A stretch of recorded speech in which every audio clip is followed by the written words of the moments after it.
Israel ने पहले Hamas के मुखिया इस्माइल हानिया को निपटा दिया और अब उनके उत्तराधिकारी याह्या सिनवार को भी रफ़ा में निपटा दिया। सिनवार की मौत के बाद इजराइल इसे अपनी एक बहुत बड़ी जीत मान रहा है।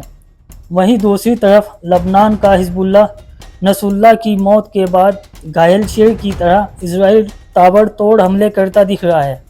हिजबुल्लाह ने युद्ध शुरू होने के बाद से ही इजराइल के भीतर कई बड़े हमलों को अंजाम दिया, जिसमें आईडीएफ को तगड़ा नुकसान पहुंचा है। इसी कड़ी में अब हिजबुल्लाह के लड़ाकों ने आईडीएफ पर एक बहुत बड़ा अटैक किया। इजरायली ब्रॉडकास्टिंग कॉरपोरेशन के अनुसार लबनान के बॉर्डर इलाके में एक गांव के भीतर एक बिल्डिंग पर आईडीएफ के जेट्स ने कई बार हमले किए थे और उसके बाद छानबीन करने के लिए बिल्डिंग में जब इजरायली सैनिक घुसे तो रिपोर्ट के मुताबिक वहां पहले से ही हिजबुल्लाह के लड़ाके मौजूद थे, लेकिन किसी तरह वह बिल्डिंग की छत पर पहुंच गए और वहां से उन्होंने आईडीएफ के जवानों के ऊपर फायरिंग कर दी। इस हमले में एक कंपनी का कमांडर समेत 5 इजरायली अधिकारियों के मारे जाने की खबर है और बड़ी संख्या में इजरायली सैनिक घायल हुए हैं, जिनमें से 9 गंभीर रूप से घायल हैं।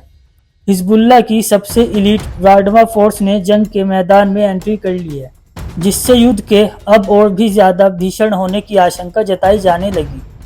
आपको बता दें कि जब हिजबुल्लाह के लड़ाकों ने यह हमला किया तो उस वक्त रफ़ा के अल रायान इलाके में अल कासिम ब्रिगेड ने भी आईडीएफ के ऊपर एक बहुत बड़ा अटैक कर दिया।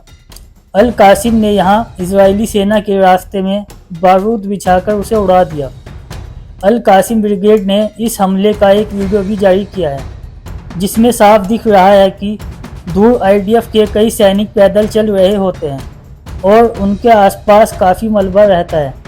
इसी बीच हमास का एक लड़ाका एक पर्चिए पर आईडीएफ की पोजीशन को चिन्हित करता हुआ दिखता है और फिर यह लड़ाका आईडीएफ के जवानों को टारगेट पर लेता है और उसके कुछ ही सेकंड बाद ज़मीन के नीचे से ज़ोरदार ब्लास्ट होता है, जिसमें चारों तरफ से धुआं ही धुआं फैल जाता है। इसके बाद आईडीएफ के जवान वहां से भागने लगते हैं। अल कासिम ने पश्चिमी जमालिया कैंप के अल फलज इलाके में आईडीएफ की 2 बख्तरबंद गाड़ियों पर अल यासीन 105 गोले दागे। अल कासिम का कहना है कि उसने जबालिया कैंप में आईडीएफ के ऊपर एक बहुत बड़ा हमला किया है। यहाँ पर अल कासिम के लड़ाकों ने इजरायली पैदल सेना के ऊपर टीबीजी गोलों से हमला किया। अल कासिम का दावा है कि उसने इजरायली सेना के ऊपर बेहद ही करीब से हमला किया है। आपको बता दें कि अल कासिम के हमलों के बीच लेबनान बॉर्डर पर हिजबुल्लाह के लड़ाकों ने भी मोर्चा संभाल रखा था। हिजबुल्लाह का कहना है कि उसने शमोना पर रात के अंधेरे में रॉकेट का एक जत्था फायर किया और इस हमले के बाद अल लेबनान मिसाइल से आईडीएफ के एक मरकावा टैंक पर हमला कर दिया। हिजबुल्लाह का दावा है कि इस हमले में टैंक के चालक दल को तगड़ा नुकसान पहुंचा और इसके तकरीबन 1 घंटे बाद फिर से इसी इलाके में हिजबुल्लाह ने एक मरकावा टैंक पर गाइडेड मिसाइल फायर कर दी। इसके बाद सुबह होते होते हिजबुल्लाह के लड़ाकों ने आईडीएफ के ऊपर सदाना इलाके में इजरायली सैनिकों के जमावड़े पर कई राउंड रॉकेट हमले किए।